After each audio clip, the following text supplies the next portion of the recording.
Hello friends, welcome to Ayushman classes. तो हम लोग टीजीटी पीजीटी मैथ्स के लिए एमसीक्यू सीरीज स्टार्ट किए हुए थे। ये उसका लेक्चर नंबर 37 है। अभी जो चैप्टर हम लोग स्टार्ट करने जा रहे हैं उसका नाम है 3 डायमेंशनल ज्योमेट्री। शॉर्ट में इसको 3D मैंने लिखा हुआ है और 3D का ये पार्ट 1 है। तो 3D में देखिए क्या क्या आता है, जैसे कुछ बेसिक कॉन्सेप्ट्स होते हैं, है ना, जैसे कोऑर्डिनेट सिस्टम क्या होता है, ऑक्टेंट क्या होते हैं, वो सारी चीज़ें आती हैं। साथ ही साथ स्ट्रेट लाइन आपका आता है, फिर आपका प्लेन आता है, फिर स्फीयर, कौन सिलेंडर भी, ये सब चीज़ें आती हैं इसमें। ठीक है, तो ये 3D का पार्ट 1 है। चैनल पर अगर आप नए हैं तो सबसे पहले चैनल को सब्सक्राइब कर लीजिए। वीडियो पसंद आएगा तो एक लाइक का बटन दबाना नहीं भूलिएगा। अपने दोस्तों के साथ इसको जरूर शेयर करिएगा। साथ ही साथ अगर आप मेरे व्हाट्सएप ग्रुप या टेलीग्राम ग्रुप में जुड़ना चाहते हैं तो उसका लिंक वीडियो के नीचे डिस्क्रिप्शन बॉक्स में दिया गया है, वहाँ से आप जुड़ सकते हैं। अगर टीजीटी पीजीटी से संबंधित कोई कोर्स आप परचेज करना चाहते हैं, प्ले स्टोर से आयुष्मान क्लासेस ऐप डाउनलोड कर लीजिए। वहाँ पर आपको आपके स्टेट से संबंधित टीजीटी पीजीटी के कोर्सेज मिल जाएंगे। चलिए स्टार्ट करते हैं आज का लेक्चर। तो आज का हमारा जो फर्स्ट क्वेश्चन है 3 डायमेंशनल ज्योमेट्री का, वो शॉर्टेस्ट डिस्टेंस पे बेस्ड है। पहला जो क्वेश्चन है ये EMRS PGT 2023 में पूछा गया है। यहाँ पे दो लाइनें दी गई हैं, एक लाइन L1 है, एक लाइन L2 है, और इसके बीच का शॉर्टेस्ट डिस्टेंस निकालना है। तो सबसे पहले तो आपको इसके पीछे कॉन्सेप्ट मालूम होना चाहिए। तो मैं कॉन्सेप्ट को जरा एक बार आपको याद दिला देता हूँ। देखिए, अगर दो लाइन हमारे पास हो तो स्टैंडर्ड फॉर्म में कैसे लिखेंगे, x minus x1 upon A1 is equal to y minus y1 upon B1 is equal to z minus z1 upon C1। ठीक है, z minus z1 upon C1। तो ये पहली लाइन हमारी हो गई। दूसरी लाइन हमारी हो गई x minus x2 upon A2 और y minus y2 upon B2, y minus y2 upon B2 is equal to z minus z2 upon C2। ठीक है, तो ये दो लाइन हो गई। और इसके बीच का जब शॉर्टेज डिस्टेंस निकालना पड़ता है तो हम लोग लिखते हैं shortest distance is equal to mod of A2 minus A1, A2 minus A1 dot B1 cross B2, B1 cross B2 और divided by mod of B1 cross B2, mod of B1 cross B2। ठीक है, अब ये A1 B1 A2 B2 ये सब क्या है जरा मैं आपको बताता हूँ। ठीक है, सबसे पहले जो A1 होता है ये पहले लाइन पे कोई एक पॉइंट होता है ना। पहले लाइन पे देखिए पॉइंट जैसे लेना हो तो क्या लेंगे, x1 y1 z1। इस क्वेश्चन में मुझे क्या मिलेगा, -1 -2 -1। तो A1 की वैल्यू हो गई -1 -2 -1। इसका मतलब हो गया कि -i कैप और -2j कैप और कितना हो गया -k कैप। ये पहला पॉइंट होगा, पहले लाइन पे एक पॉइंट लेना था। दूसरे लाइन A2 जो हमारा इस फार्मूले में जो A2 मेंशन है, ठीक है।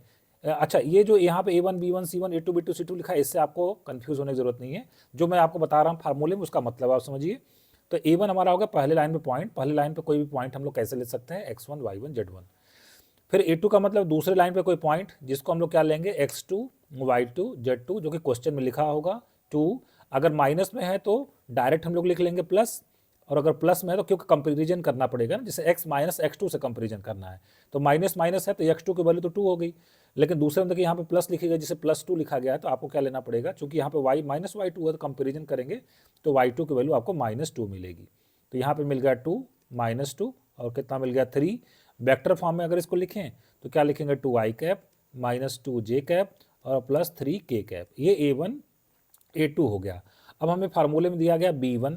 B1 का मतलब ये होता है कि पहले लाइन में जो है जो नीचे नंबर लिखेंगे, जैसे A1 B1 C1 लिखा गया ना, इसी को i कैप लगा के लिख देना है। तो यहाँ पर हमारे पास कितना 3 1 2 है पहले लाइन में, तो 3i कैप और +1j कैप और +2k कैप, ये हमारा B1 हो गया। फिर B2 हमारा क्या हो गया, जो दूसरी लाइन में नीचे जो नंबर लिखे गए हैं A2 B2 C2, इसी को i कैप लगा के लिख देना, ijk लगा के लिख देना। तो यहाँ पर क्या आ जाएगा 1 2 3 आ जाएगा। तो क्या लिख देंगे, i cap +2j cap +3k cap. देखिए सब कुछ तैयार हो चुका है, A1 A2 B1 B2 तैयार हो चुका है। तो सबसे पहले हम लोग क्या निकाल लेंगे, B1 क्रॉस B2 निकाल लेंगे। ठीक है, तो B1 क्रॉस B2 कैसे, दो वेक्टर का क्रॉस प्रोडक्ट कैसे निकाला जाता है, पहले रो में हम लोग लिखते हैं ij के, दूसरे रो में हम लोग B1 के कोफिशिएंट लिखेंगे जो कि 3 1 2 है। ठीक है, 3 1 2। दूसरे रो में B2 के कोफिशिएंट लिखेंगे जो कि कितना है हमारे पास 1 2 3 है। ठीक है, तो जब आप इसको सॉल्व करेंगे, इस क्रॉस प्रोडक्ट को आप जब सॉल्व करेंगे तो आपको मिलेगा -i कैप -7j कैप और मिलेगा आपको +5k कैप। ठीक, तो B1 क्रॉस B2 मिल गया। अब फार्मूला देखिए, B1 क्रॉस B2 को मैग्नीट्यूड की भी जरूरत है, तो लगे हाथ इसका मैग्नीट्यूड भी निकाल लेते हैं। तो B1 क्रॉस B2 के मैग्नीट्यूड की अगर बात कर लें ठीक है। तो b1 क्रॉस b2 का मैग्नीट्यूड हमारा कितना आ जाएगा, अंडर रूट -1 का स्क्वायर 1, 7 का स्क्वायर 49, 5 का स्क्वायर कितना आ जाएगा 25। आई कैप का कोफिशिएंट, जे कैप का कोफिशिएंट और के कैप के कोफिशिएंट के स्क्वायर का सम होता है। तो इसको अगर हम लोग सॉल्व करेंगे तो ये हमें मिल जाएगा 5√3 मिल जाएगा। ठीक, अब हमें अगला क्या निकालना है, a2 माइनस a1 का डॉट प्रोडक्ट निकालना है b1 क्रॉस b2 के साथ। तो चलिए निकाल लेते हैं, a2 माइनस a1 और डॉट b1 क्रॉस b2। ठीक है, डॉट b1 क्रॉस b2 निकाल लेते हैं। तो a2 माइनस a1 का मतलब हो गया कि a2 में से a1 को माइनस करेंगे। ठीक है, तो ये हमें आ जाएगा 3i cap plus 4k cap, 3i cap plus 4k cap. a2 minus a1 I hope आप निकाल सकते हैं, ये a2 मैंने लिखा ही है, a1 लिखा ही है। ठीक है, तो a2 माइनस a1 हो गया डॉट b1 क्रॉस b2 कितना है, आ चुका है हमारे पास, b1 क्रॉस b2 हमारे पास आया था minus i cap minus 7j cap minus i cap minus 7j cap plus 5k cap. तो इसका अगर डॉट प्रोडक्ट ले लें हम लोग तो हमारे पास आ जाएगा a2 minus 7 dot b1 cross b2 आ जाएगा 17 आ जाएगा, -3 और प्लस कितना आ जाएगा 20 मतलब 17 आ जाएगा। ठीक है, अब इस फार्मूले में पुट करते हैं शॉर्टेज डिस्टेंस वाले फार्मूले में। तो a2 minus a1 dot b1 cross b2 की वैल्यू 17 हो गई और divided by mod of b1 cross b2 कितना आ गया 5√3। ठीक है, आप मॉड लगाना मॉड लगा दीजिए, चूंकि पॉजिटिव नंबर तो कोई फर्क नहीं पड़ेगा। 17/5√3 हमारा आंसर आ जाएगा। तो कौन सा ऑप्शन करेक्ट हो जाएगा, हमारा सी ऑप्शन करेक्ट हो जाएगा। बढ़ते नेक्स्ट क्वेश्चन की तरफ, क्वेश्चन नंबर 2। ये क्वेश्चन EMRS PGT 2023 में पूछा गया है। क्वेश्चन हमारा क्या है कि एंगल बिटवीन द लाइंस, दो लाइन दी गई है, इनके बीच का एंगल निकालना। तो फिर से लाइन को देखिए, अभी हमने स्टैंडर्ड फॉर्म आपको बताया, क्या बताया मैंने स्टैंडर्ड फॉर्म आपको, दो लाइन लिखना था, x minus x1 upon a1 is equal to y minus y1 upon b1 is equal to z minus z1 upon c1। इस फॉर्म में पहली लाइन को ले आएंगे, फिर दूसरी लाइन को x minus x2 upon a2 is equal to y minus y2 upon b2 is equal to z minus z2 upon c2। दूसरी लाइन को हम लोग इस फॉर्म में ले आएंगे। चलिए इस फॉर्म में ले आते हैं। तो पहली लाइन हमारे पास लिखी गई 2x बराबर 3y माइनस जेड। तो आपको ध्यान देना है कि x का कोफिशिएंट तो 1 होता है, y का कोफिशिएंट 1 होता है, z का कोफिशिएंट 1 होता है। तो 1 बनाने के लिए हम लोग क्या करेंगे, देखिए इसको हम लोग चूंकि इक्वल टू में लिखा गया ना 2x बराबर 3y बराबर माइनस जेड, तो 2 और 3 का एलसीएम कितना होगा 6 ना, 6 से डिवाइड कर देते हैं। जो कोई चीज़ अगर इक्वल में लिखी गई है तो डिवाइड करने में दिक्कत नहीं है। 2x प्लस 3y बराबर माइनस जेड लिखा है, मैं 6 से हर जगह डिवाइड कर देता हूँ, कोई इफेक्ट नहीं होगा इसमें। 6 से डिवाइड कर देते हैं, 2 और 3 का एलसीएम 6 होता है। अब ये स्टैंडर्ड फॉर्म में आ जाएगा, किस तरीके से आ जाएगा, एक्स बाई कितना आ जाएगा 3, वाई बाई कितना आ जाएगा 2 और जेड बाई कितना आ जाएगा -6 आ जाएगा। तो इससे आपको क्या पता लग गया, a1 b1 c1 पता लग गया आपको। ठीक है, अब इसी तरीके से दूसरी लाइन को भी हम लोग लिख लेते हैं। दूसरी लाइन हमारे पास है 6x बराबर -y और बराबर -4z है। यहाँ पे 6 और 4 का एलसीएम 12 हो जाएगा। मैं 12 से डिवाइड कर देता हूँ इसको, 12 और 12 से डिवाइड कर देते हैं, क्या मिल जाएगा x/2 मिल जाएगा। फिर y बाई कितना हो जाएगा -12 हो जाएगा और z बाई कितना हो जाएगा -3 हो जाएगा। तो ये दूसरी लाइन हमारी, ये पहली लाइन और ये हमारी दूसरी लाइन। अब यहाँ पे जो नीचे लिखा गया 2 -12 -3, ये a2 b2 c2 का काम करेगा। अब जब लाइन स्टैंडर्ड फॉर्म में आ गई तो मैं फार्मूला आपको लिख के बता देता हूँ कि इसके बीच का एंगल कैसे निकालते हैं।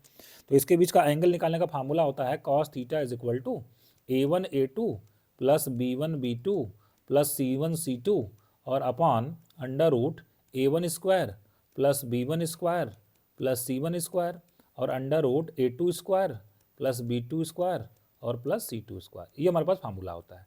तो पहले हम a1 a2 plus b1 b2 plus c1 c2 निकाल ले जरा। देखिए a1 a2 निकालेंगे, a1 a2 plus b1 b2 और प्लस c1 c2 की अगर हम लोग बात कर लें तो 3 इंटू 2 कितना हो गया 6, फिर b1 b2 कितना जाएगा 2 इंटू -12 मतलब -24, c1 c2 -6 इंटू -3 प्लस 18 आ जाएगा।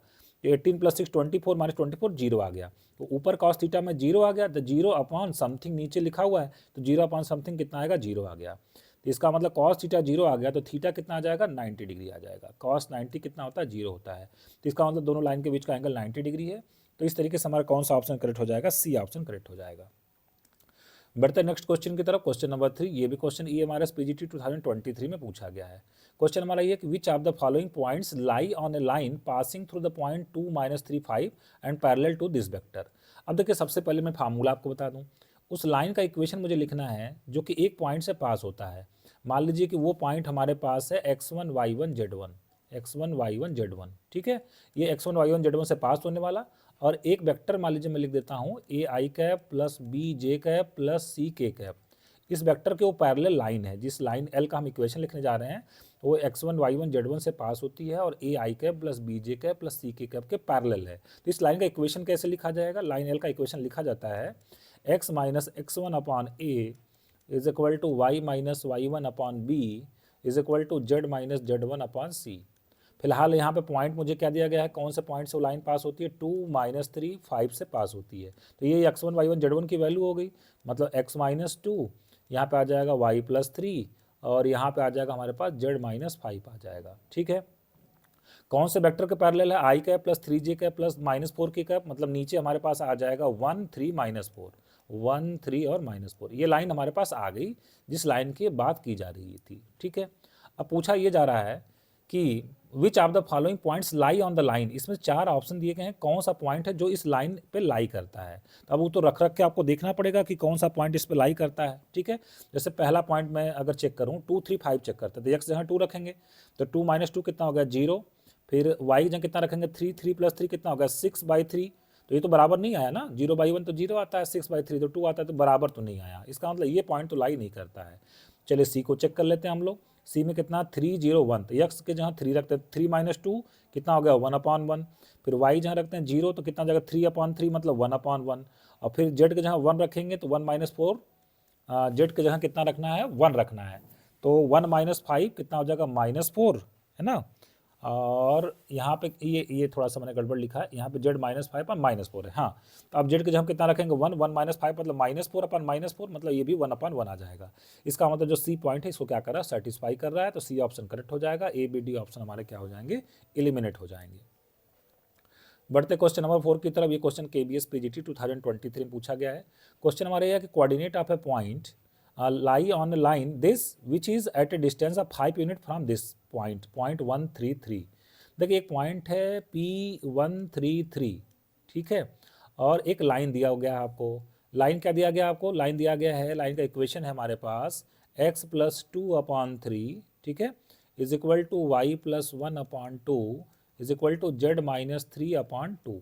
कहा जा रहा है कि coordinates of a point on the line, कह रहा है इस लाइन पे एक पॉइंट ऐसा निकालिए जिसकी P133 से जो डिस्टेंस है वो कितनी होनी चाहिए? वो 5 यूनिट होना चाहिए। ये डिस्टेंस कितना होना चाहिए? 5 यूनिट होना चाहिए। ठीक है, P से डिस्टेंस। तो एक काम करते हैं हम लोग, इस पे कोई आर्बिट्रेरी पॉइंट चूज कर लेते हैं हम लोग, ए, जिसको हम लोग ए बोलने वाले। अच्छा, आर्बिट्रेरी पॉइंट किसी लाइन पे कैसे लिया जाता है? जो भी लाइन का इक्वेशन दिया होगा इसको हम लैम्डा के बराबर इक्वेट कर देंगे। तो यहाँ से x y z की वैल्यू निकाल लेंगे। पहले हम इसको इक्वेट करेंगे, तो यहाँ से हमको x की वैल्यू मिल जाएगी 3 लैम्डा माइनस 2। फिर हम लोग y को इक्वेट करेंगे, तो यहाँ से y की वैल्यू हमारे पास आ जाएगी 2 लैम्डा माइनस 1। और अगर हम लोग z को इक्वेट करेंगे तो मिल जाएगा 2 लैम्डा प्लस 3। ठीक है, तो यहाँ पे जिस पॉइंट हम लोग एक आर्बिट्रेरी पॉइंट इस लाइन पे हम लोग ले सकते हैं। कितना ले सकते हैं? 3 लैम्डा माइनस 2 और 2 लैम्डा माइनस 1 और 2 लैम्डा प्लस 3। तो एक आर्बिट्रेरी पॉइंट ले लिया। मैंने कह दिया यही वो पॉइंट है जिसकी P से डिस्टेंस कितनी? 5 यूनिट है। अब हम डिस्टेंस फार्मूला लगा दें, तो डिस्टेंस कितना दे रहा है? 5 दे रहा है। तो चूंकि डिस्टेंस फार्मूला में अंडर रूट आता है इसलिए स्क्वायरिंग कर देते हैं दोनों तरफ। ठीक है, इसका मतलब डिस्टेंस का स्क्वायर कितना का? 25। और डिस्टेंस फार्मूला लगाइए, x1 माइनस x2 का whole square plus y1 minus y2 का होल स्क्वायर। तो क्या लिखेंगे हम लोग? 3 लैम्डा माइनस 3 का होल स्क्वायर, ठीक है, x2 माइनस x1 का whole square plus y2 minus y1 का होल स्क्वायर मतलब 2 लैम्डा माइनस 4 का whole square plus z2 minus z1 का होल स्क्वायर मतलब 2 लैम्डा का होल स्क्वायर और 5 का स्क्वायर कितना हो जाएगा? 25। तो इसको जब हम लोग सॉल्व करेंगे तो यहाँ से लैम्डा की वैल्यू आ जाएगी 0 और लैम्डा की वैल्यू कितनी आ जाएगी? 2 आ जाएगी। ठीक, अब लैम्डा इज इक्वल टू 0 पहले रख लेते हैं पॉइंट ए में। पॉइंट ए की बात की जा रही, तो जब लैम्डा इज इक्वल टू 0 रखेंगे तो वो पॉइंट हमको मिल जाएगा 0 रखने से कितना मिल जाएगा? -2। ठीक है, -2 -1 3, -2 -1 और कितना मिल जाएगा? 3। और जब लैम्डा इज इक्वल टू 2 रखेंगे तो वो पॉइंट हमें कितना मिल जाएगा? वो पॉइंट मिल जाएगा हमें 4 3 7। इसका मतलब दो ऐसे पॉइंट हैं जिसकी P133 से डिस्टेंस कितनी आएगी? 5 यूनिट आएगी। कौन सा ऑप्शन हमारा करेक्ट हो जाएगा? ए ऑप्शन हमारा करेक्ट हो जाएगा। बढ़ते हम लोग नेक्स्ट क्वेश्चन की तरफ। क्वेश्चन नंबर 5 का जरा image of the point this in the line x minus y in the plane x minus 2y is equal to 0। ठीक है, अब देखिए यहाँ पे हमारे पास क्या कहा जा रहा है, जरा क्वेश्चन को डिटेल में समझिए। क्वेश्चन KBS PGT 2023 में पूछा गया, लेटेस्ट क्वेश्चन है। एक प्लेन दिया गया है जिसका इक्वेशन है x minus 2y is equal to 0। ठीक बात है, और एक पॉइंट आपको दिया गया है, पॉइंट कितना है? -1 3 और 4। पूछा जा रहा है अगर इसको मिरर मान लें इस प्लेन को तो इसकी इमेज क्या आएगी? इमेज कहाँ बनता है? नीचे की तरफ बनता है। इसकी प्रॉपर्टी ये होती है कि प्लेन से जितनी दूरी पे ए है उतने ही दूरी पे इसका इमेज बनता है। इमेज को मान लीजिए मैं बी बोल देता हूँ, ठीक है। अब देखिए इस क्वेश्चन को डिटेल में भी आप सॉल्व कर सकते हैं। इस क्वेश्चन का एक शॉर्टकट मैं आपको बता देता हूँ, तो शॉर्टकट से थोड़ा जल्दी हो जाएगा, ठीक है। शॉर्टकट क्या है? अगर मान लीजिए पॉइंट है हमारे पास x1 y1 z1 और प्लेन का इक्वेशन हमारे पास है, प्लेन का इक्वेशन है ax plus b y plus c z plus d is equal to 0। Standard form में प्लेन का इक्वेशन यही होता है, ठीक है।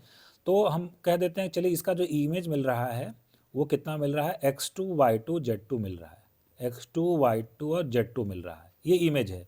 तो अब इमेज निकालने के लिए जो शॉर्टकट होता है वो मैं लिख रहा हूँ यहाँ पे। वो हमारा शॉर्टकट होता है x minus x one upon a, ठीक है, is equal to x minus x one upon a, नहीं x2 minus x one upon a, x2 minus x one upon a, फिर y2 minus y1 upon b is equal to z2 minus z1 upon c is equal to -2 times bracket में a x1 plus b y one plus c z1 plus d upon a square plus b square plus c square, ये होता है, ठीक है। तो यहाँ पे जो हमें इमेज निकालनी है इसको मैं बोल देता हूँ, चलिए पी क्यू आर है या x2 y2 z2 जो भी मानना मान लीजिए, इसे फार्मूले में रखिए। तो कितना जगह p माइनस x1 कितना -1 है तो p + 1 हो जाएगा अपॉन a कहाँ से लेना है, प्लेन में जो x का कोफिशिएंट है, तो प्लेन में x का कोफिशिएंट कितना है 1 है, तो यहाँ पर हम लोग क्या लिखेंगे 1 लिखेंगे, तो p + 1 अपॉन 1 आ गया। इसी तरीके से y2 माइनस y1 का मतलब आ जाएगा हमारे पास q - 3 अपॉन -2, ठीक है।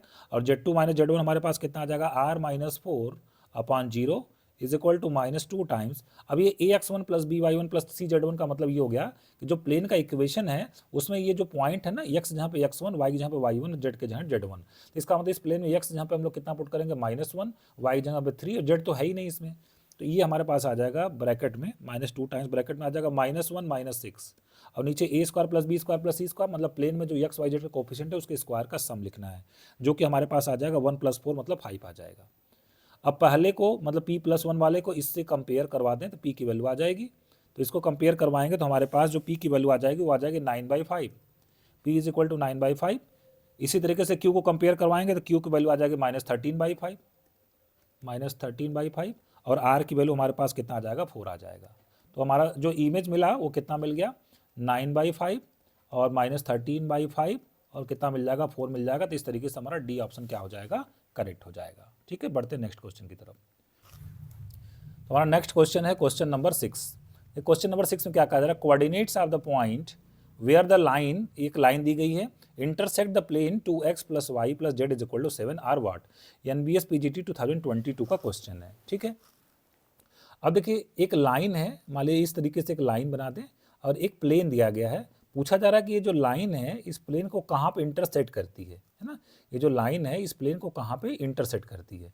तो लाइन का इक्वेशन हमारा क्या है, लाइन का हमारा इक्वेशन दिया गया है x - 2 upon -1 is equal to y + 3 upon 1 is equal to z - 1 upon 6, ठीक है। तो मैं कह देता हूँ चलिए जो लाइन है इस प्लेन को पॉइंट P पे इंटरसेक्ट करती है, तो इसका मतलब इस लाइन पे एक आर्बिट्रेरी पॉइंट मुझे लिखना पड़ेगा। लाइन पे आर्बिट्रेरी पॉइंट लिखना अभी मैंने सिखाया था, इसको आप लैम्डा के बराबर कर लीजिए और यहाँ से x y z निकाल लीजिए, मतलब एक एक को कंपेयर करवाइए, पहले इसको लैम्डा से कंपेयर करवाइए तो x की वैल्यू कितनी आ जाएगी -λ + 2 आ जाएगा, -λ + 2।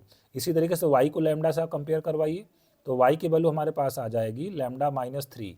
इसी तरीके से z को कंपेयर करवाएं तो ये आ जाएगा 6λ + 1 आ जाएगा। मतलब जो हम जिस p पॉइंट की बात कर रहे हैं इस p पॉइंट को मैं लिख सकता हूँ -λ + 2 और λ - 3 और क्या लिख सकते हैं 6λ + 1 लिख सकते हैं।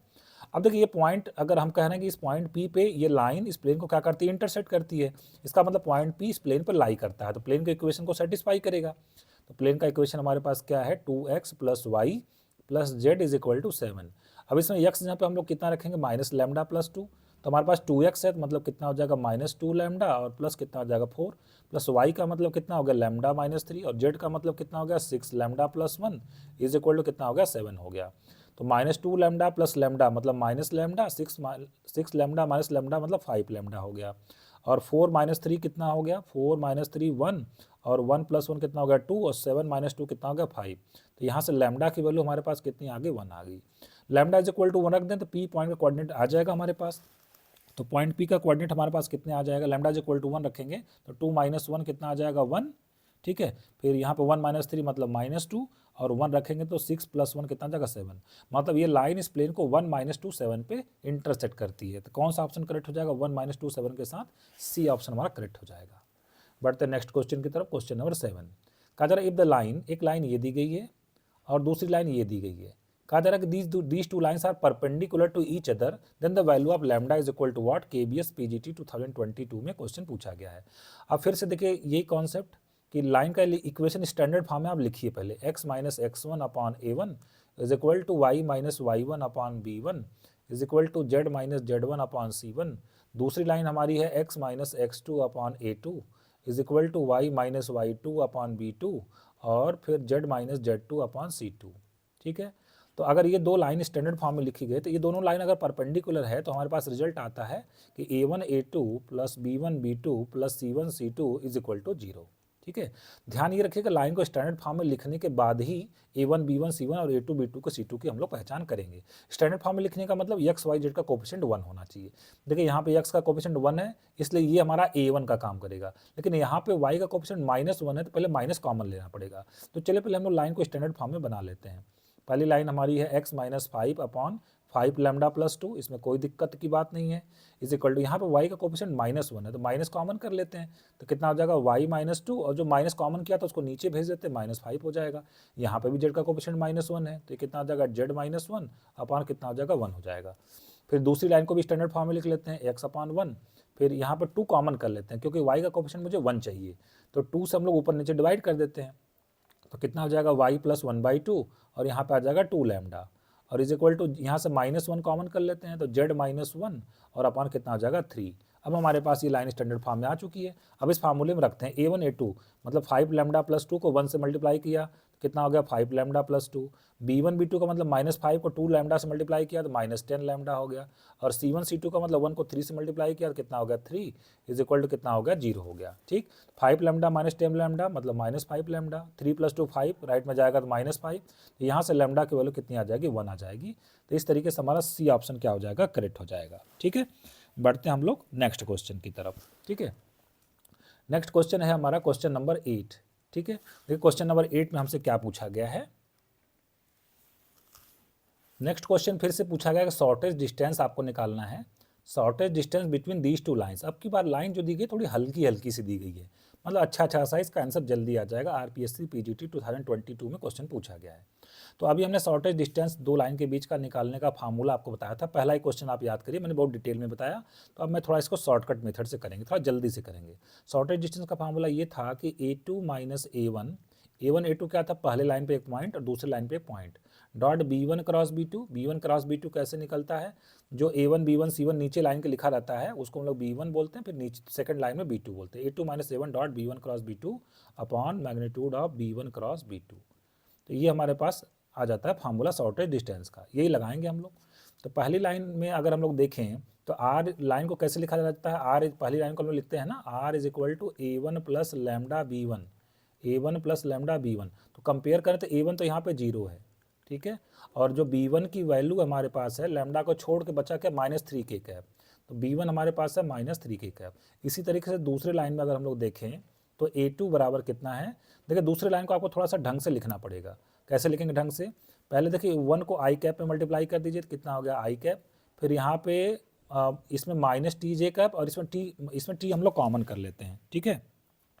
तो दूसरी लाइन में अगर हम लोग टी कॉमन कर लें तो ब्रैकेट में क्या बचेगा -I cap plus 2J cap, -I cap plus 2J cap. अब ये स्टैंडर्ड फॉर्म में आ गया, R is equal to A2 plus mu B2।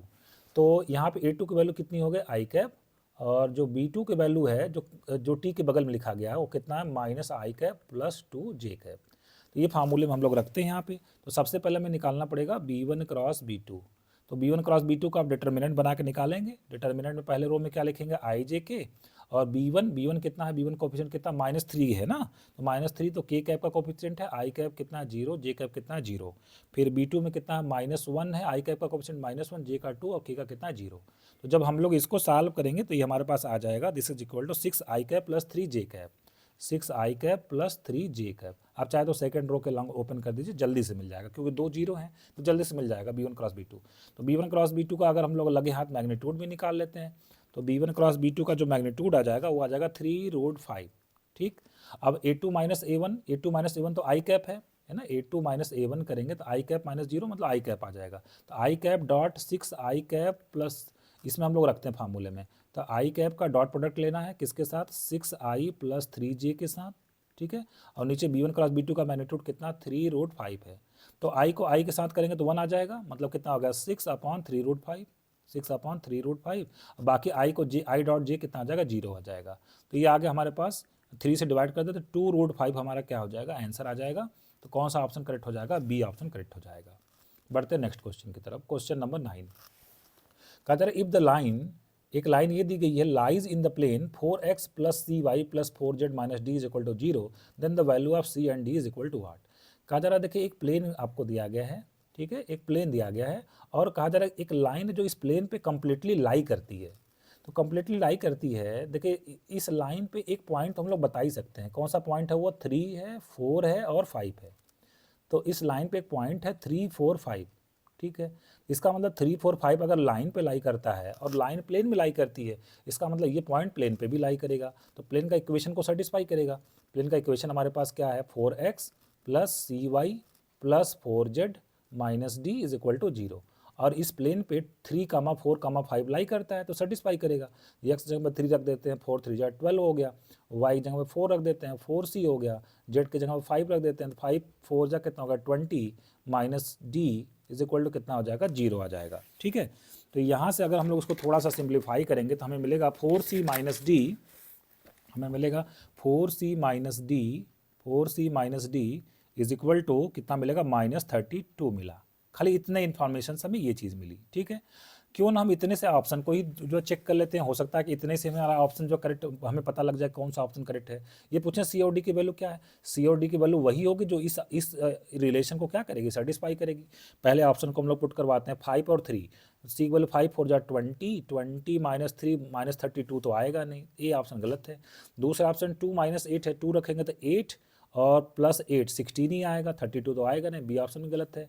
C option -8 रखेंगे तो -32 और -0 बराबर -32, ये सेटिस्फाई कर रहा है तो ये सही होगा। डी ऑप्शन रख के देखते हैं, 8 4 जा 32 बराबर -32, ये तो बराबर नहीं आया तो ये गलत हो जाएगा। तो बस इतने इन्फॉर्मेशन से हम लोग सी ऑप्शन को करेक्ट कर देंगे। आरपीएससी पीजीटी 2022 में क्वेश्चन पूछा गया है। बढ़ते हैं नेक्स्ट क्वेश्चन की तरफ, क्वेश्चन नंबर 10। ये भी क्वेश्चन आरपीएससी पीजीटी 2022 में क्वेश्चन पूछा गया है। ठीक है, क्वेश्चन क्या है, कहा जा रहा है sum of the coordinates of a point lying in y z plane. तो पहली तो इन्फॉर्मेशन हमारे पास ये है कि एक पॉइंट है जो कि वाई जेड प्लेन में लाई करता है। तो देखिए आपको इतना तो जरूर मालूम होगा कि कोई भी पॉइंट अगर वाई जेड प्लेन में लाई करता है तो उसका एक्स कोऑर्डिनेट 0 होता है। तो मान लिया वो पॉइंट कितना 0 y z है। ठीक है, अब क्या कह रहे हैं, sum of the coordinates of a point lying in y z plane is 8। कह रहे हैं जो भी कोऑर्डिनेट आप लिख रहे हैं उसका सम 8 है, मतलब y plus z is equal to 8। ये पहली इन्फॉर्मेशन हमें मिल गई। ठीक है, y plus z is equal to 8। अब देखिए ऑप्शन में आप चाहें तो देखिए पहले ऑप्शन को देखें तो y और z मिलकर 2 आ रहा है, ये तो गलत है। यहाँ पे y और z मिलकर 8 आ रहा है तो छोड़ देते हैं अभी। यहाँ पे सी ऑप्शन में y और z मिलकर 8 आ रहा है, ये भी हो सकता है। डी ऑप्शन में y और z मिलकर 6 हो रहा है तो ये तो गलत है, 2 ऑप्शन एलिमिनेट हो गया। फिर आगे क्या करें, if the distance from x z plane, x z plane से डिस्टेंस क्या होती है, y होती है। एक्स जेड प्लेन, तो एक्स जेड के बाद क्या बचा, y बचा ना। एक्स जेड प्लेन से डिस्टेंस कितनी होती है, y होती है। y इज थ्राइस, थ्राइस का मतलब 3 गुना है किसका, it's distance from x y plane, x y plane से डिस्टेंस जेड होती है। इसका मतलब एक और इन्फॉर्मेशन हमारे पास है कि y is equal to 3z। तो ये हमारे पास दूसरा इक्वेशन है, ये हमारे पास पहला इक्वेशन है। इसको सॉल्व कर देते हैं तो y is equal to 3z यहाँ पर रख देते हैं। तो 3z plus z is equal to कितना हो गया 8, तो हमारे पास आ गया 4z इज इक्वल टू 8। तो जेड की वैल्यू कितनी आ जाएगी, 2 आ जाएगी। और अगर z इज इक्वल टू 2 आ गया तो इक्वेशन 1 से y इज इक्वल टू कितना आ जाएगा 6 आ जाएगा। तो पॉइंट हमारे पास कितना हो जाएगा 0, y की वैल्यू 6 और z की वैल्यू कितनी हो जाएगी 2 हो जाएगी। तो 0 6 2 के साथ हमारा कौन सा ऑप्शन करेक्ट हो जाएगा, बी ऑप्शन करेक्ट हो जाएगा और सी ऑप्शन हमारा क्या हो जाएगा, एलिमिनेट हो जाएगा। तो फ्रेंड्स आज के लेक्चर को मैं यही पे समाप्त कर रहा हूँ। होप सो ये क्वेश्चन जो मैंने आपको बताए ये आपको अच्छे से समझ में आए होंगे। बहुत ही कॉन्सेप्चुअल क्वेश्चंस हैं। अगर आप इन क्वेश्चंस को समझ लेते हैं तो आपके एग्जाम में जो इस तरीके के क्वेश्चन को आप सॉल्व कर लेंगे। बहुत ही इंपॉर्टेंट क्वेश्चन है, लगातार टीजीटी पीजीटी एंट्रेंस में पूछे जाते हैं। मिलते हैं फिर से नेक्स्ट लेक्चर में इसके आगे क्वेश्चंस के साथ। Thank you very much.